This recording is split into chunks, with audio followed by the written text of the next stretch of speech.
आपको बता रहा हूं 6 महीने बाद 7-8 महीने बाद ये जो नरेंद्र मोदी घर से नहीं निकल पाएगा, हिंदुस्तान के युवा को ऐसा डंडा मारेंगे, इसको समझा देंगे। हिंदुस्तान के युवा को रोजगार देने के बिना ये देश आगे नहीं बढ़ सकता है। No, I didn't anticipate any protest like this.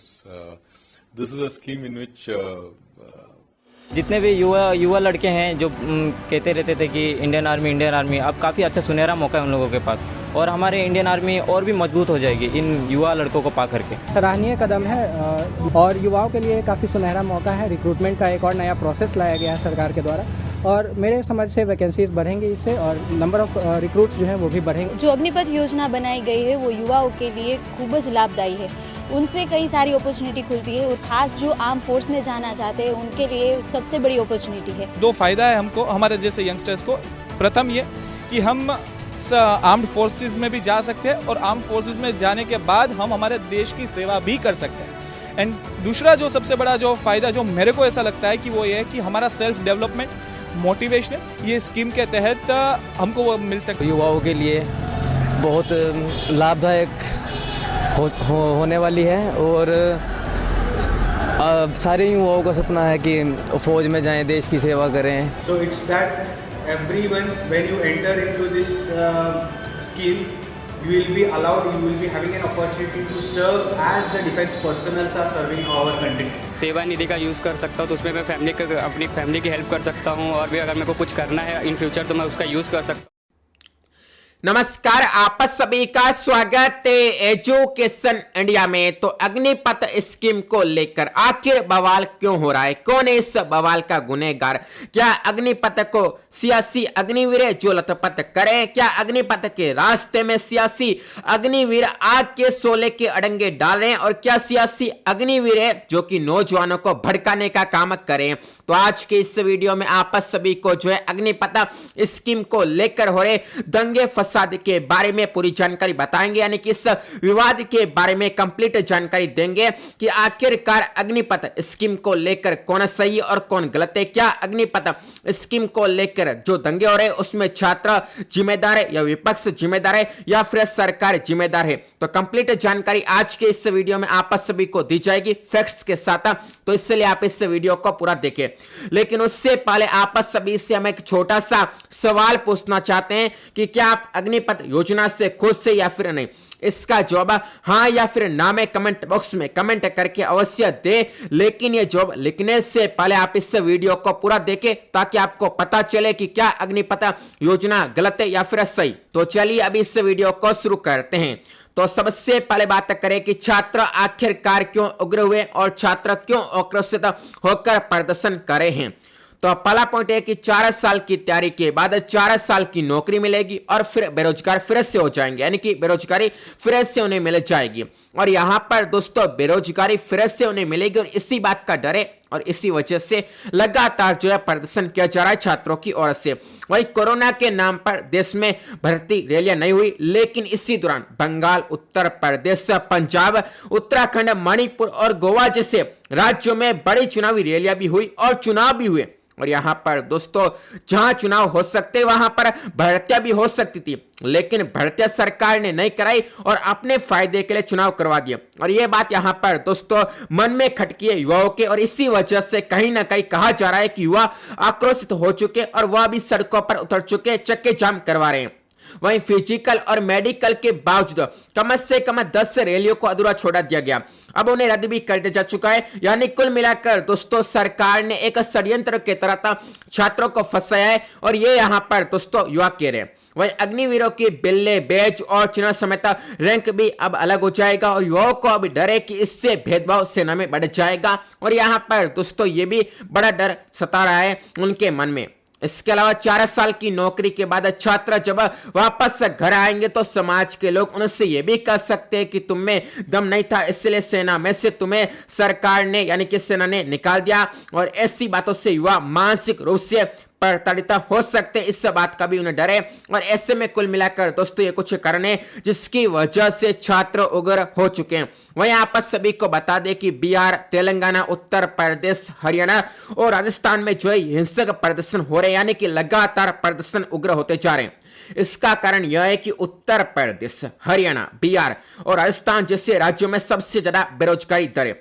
Bihar सबसे पहला यहां पर दोस्तों राज्य है जहां पर बेरोजगारी दर सबसे ज्यादा है। इसके बाद नंबर आता है राजस्थान का और फिर आता है हरियाणा का। और इसी वजह से इन राज्यों में जो है लगातार युवाओं की ओर से प्रदर्शन उग्र हो चुके हैं और रेलवे की संपत्ति को नुकसान पहुंचाया जा रहा है, जिस वजह से यहां पर दोस्तों लगातार भारतीय सेना की ओर से भी प्रयास किया जा रहा है कि इन प्रदर्शनों को कम किया जाए। इसी के साथ यहां पर सरकार भी अपील करी है लगातार कि युवा इस मामले को शांत करे और जो भी यहां पर उनकी मांगे वह मान लेंगे, लेकिन यहां पर दोस्तों इन प्रदर्शन को कम किया जाए।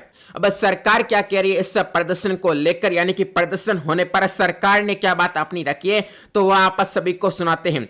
तो सरकार कह रही है कि सही बात युवाओं तक नहीं पहुंच पा रही है, कई प्रकार के झूठ इस योजना से जुड़े फैलाए जा रहे हैं जिस वजह से प्रदर्शन हो रहे हैं।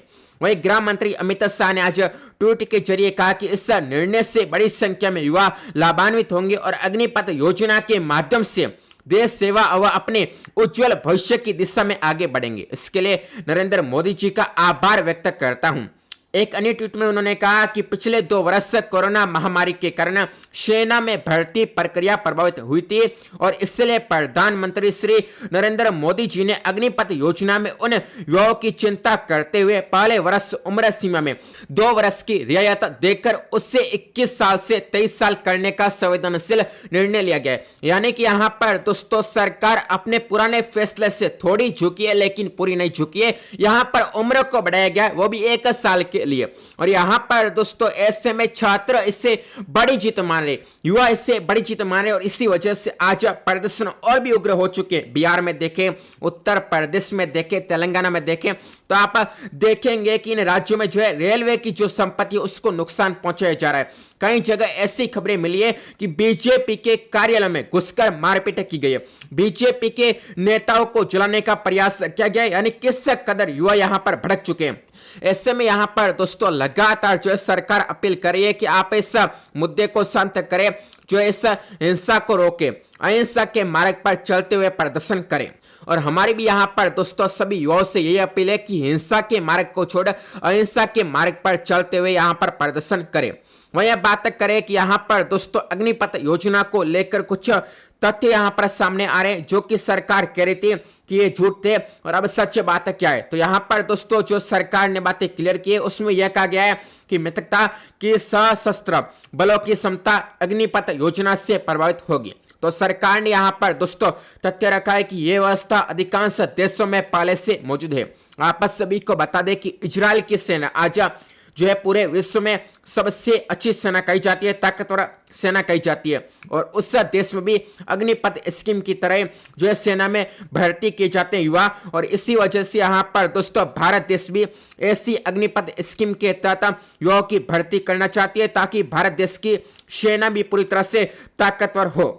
वहीं पहले वर्ष में कुल सशस्त्र बलों के केवल 3% अग्निवीर होंगे और 25% अग्निवीरों को कड़ी जांच के बाद इस सेना में लिया जाएगा, स्थायी किया जाएगा। तो यहां पर दोस्तों कुल मिलाकर टफ टेस्ट के बाद 25% अग्निवीरों को स्थायी किया जाएगा, ये यहां पर बात सामने आ रही है। दूसरा मिथक यह था कि रेजिमेंट व्यवस्था को समाप्त कर दिया जाएगा। तो सरकार ने यहां पर दोस्तों सही बात बताई है कि रेजिमेंट व्यवस्था में कोई परिवर्तन नहीं होगा, इस व्यवस्था को और अधिक बढ़ावा मिल जाएगा अग्निपथ योजना से। तीसरा मिथक यह है कि इस योजना के कारण युवाओं के लिए अवसर कम हो जाएंगे नौकरी के। तो यहां पर दोस्तों अग्निपथ योजना को लेकर बात बताई गई है सरकार की ओर से कि युवाओं के लिए सशस्त्र बलों में सेवा के अवसरों में भारी वृद्धि होने वाली है, न कि कमी होने वाली है। यहां पर दोस्तों बढ़ोतरी को लेकर बात सरकार ने कही है। चौथा में तक यहां पर यह कहा जा रहा है कि 4 वर्ष के बाद अग्निवीरों का जो भविष्य है वह असुरक्षित होगा।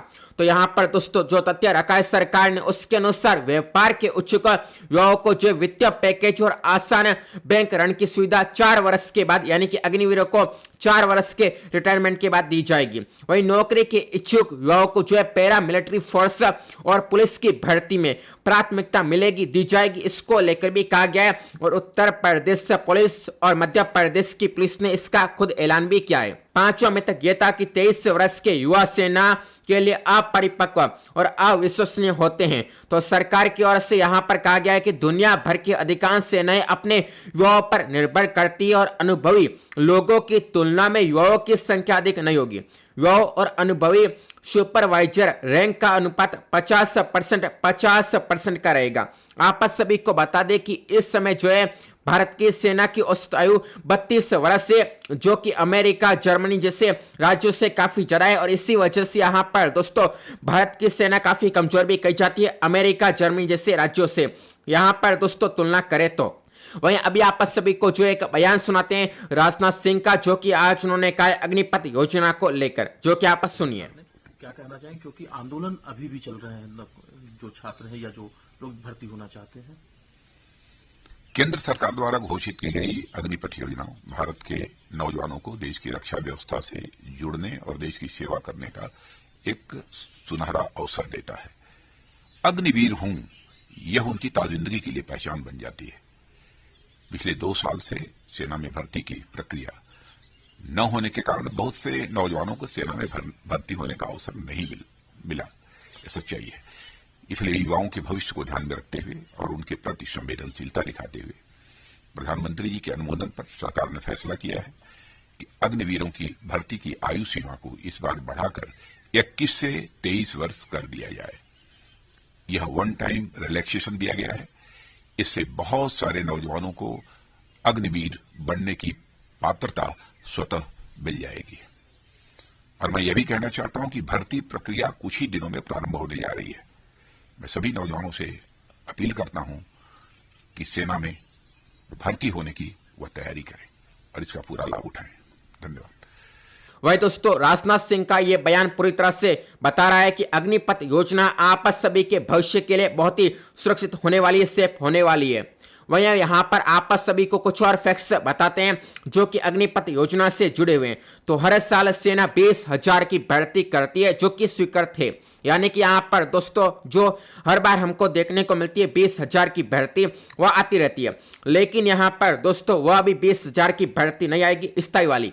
अभी यहाँ पर 46,000 से लेकर 50,000 पदों पर जो है हर साल भर्ती होने वाली है। और जब भर्ती कम पदों पर आएगी तो कंपटीशन तगड़ा होने वाला है, टफ होने वाला है। यानी कि पहले की तुलना में भी यहाँ पर कंपटीशन कम हो जाएगा। ऐसे में कम युवा जो है पहले सेना में जाने का अपना सपना पूरा कर पाते थे, लेकिन अब जब 50,000 पदों पर हर साल भर्ती आएगी, इससे यहाँ पर दोस्तों 50,000 युवाओं को देश की सेवा करने का मौका मिल जाएगा, साथ ही सैलरी भी मिल जाएगी और यहाँ पर कंपटीशन कम होगा। आप आसानी से सेना में भर्ती हो पाएंगे।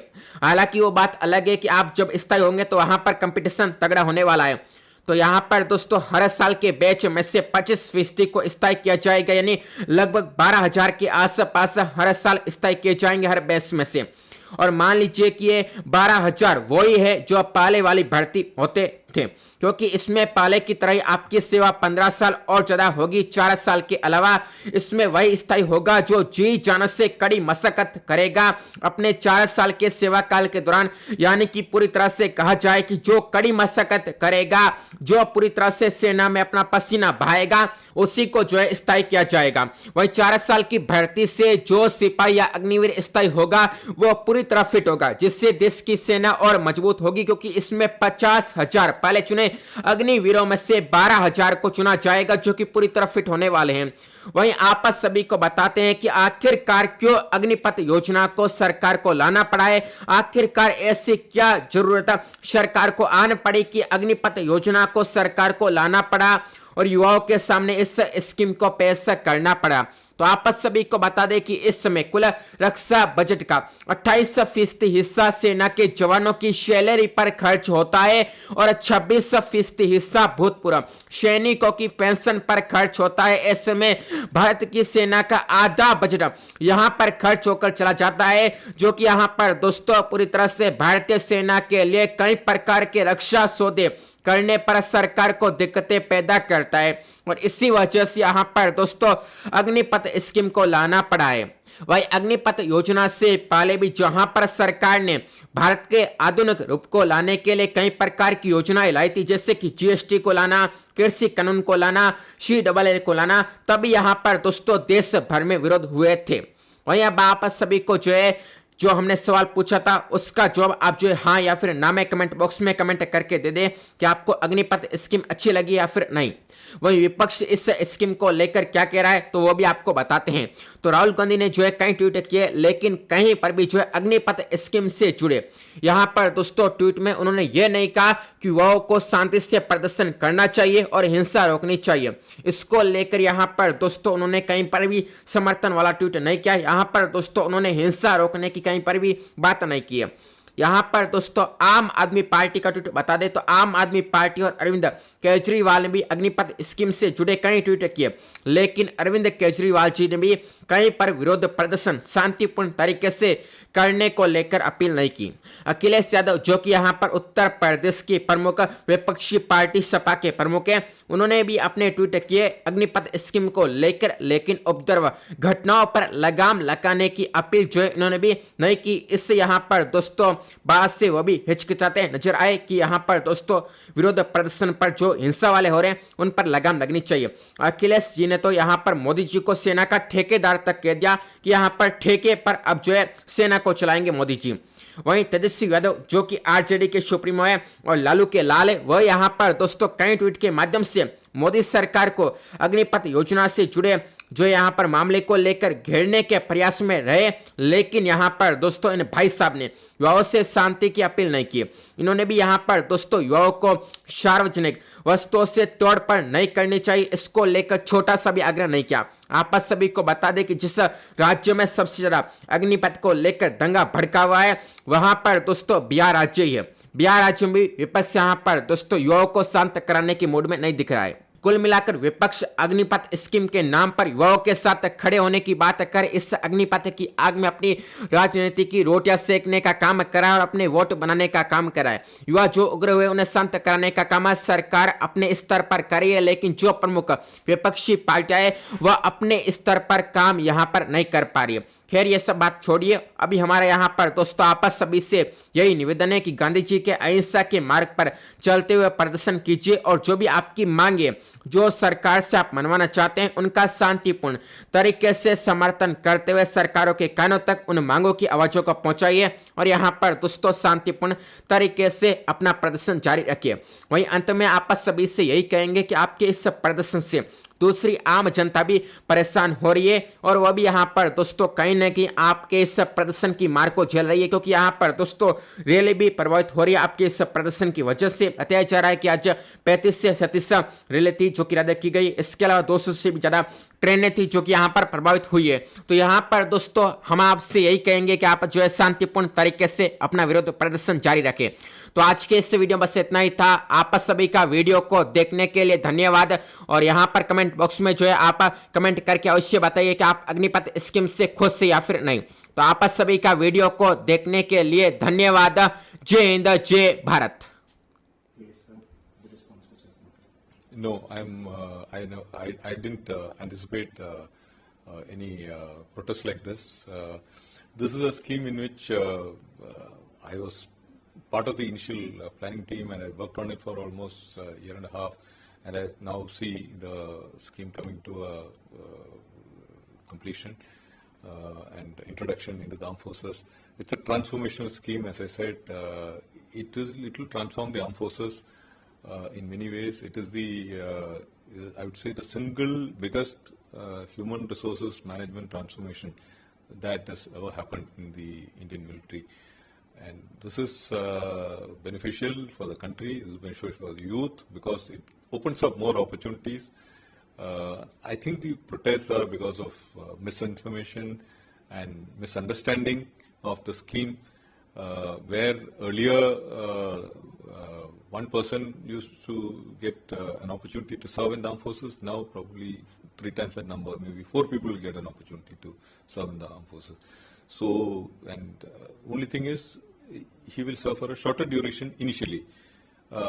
it has got many benefits because he gets an opportunity to decide whether he wants to pursue the armed forces as a career or whether he wants to take on some other job, any other job in the industry or in the government and so on.